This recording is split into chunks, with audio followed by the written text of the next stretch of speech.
comercianții ilegali să vândă petarde. Când toți copiii îl așteaptă pe Moș Crăciun cu jucării și dulciuri, sunt unii care îl vor cu cel mai de preț dar, viața. Pentru un puș de 6 ani din București, cadoul se lasă însă așteptat. Are nevoie de o operație în străinătate, dar părinții se chinuie să strângă banii necesari. Poate în această seară rugămintea lor va ajunge până la Moș Crăciun.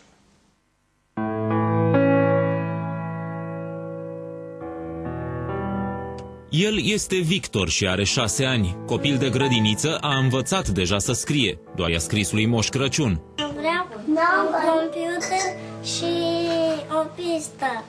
De care pistă? Cu mașini? Da. Doar o cicatrice pe creștetul capului îi dă de gol slăbiciunea. Acum un an a fost diagnosticat cu o tumoră pe creier. A fost operat, dar tumora a revenit. Deocamdată se poate bucura de copilărie. Se joacă, aleargă și mai face și câteva năzbâtii.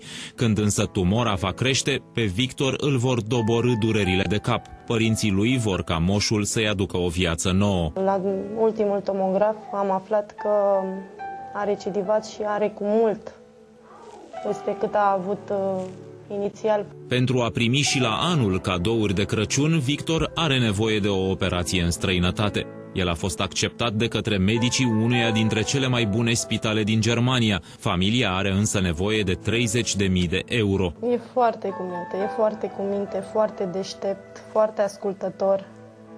Înțelege tot, știe ce se întâmplă cu el. Familia a încercat și celebrul formular E112, dar pentru că spitalul este unul privat, nu acceptă această modalitate de plată. Până acum, familia a reușit să strângă 8.000 de euro. Pentru restul, părinții au deschis mai multe conturi. El are nevoie cât mai repede de bani, pentru că pe 15 ianuarie a fost programat deja pentru operația la clinica din Germania. Dacă aveți și bani și inimă și n-ați apucat să notați conturile de pe ecran, sunați la 021 20 30 118 și le puteți afla.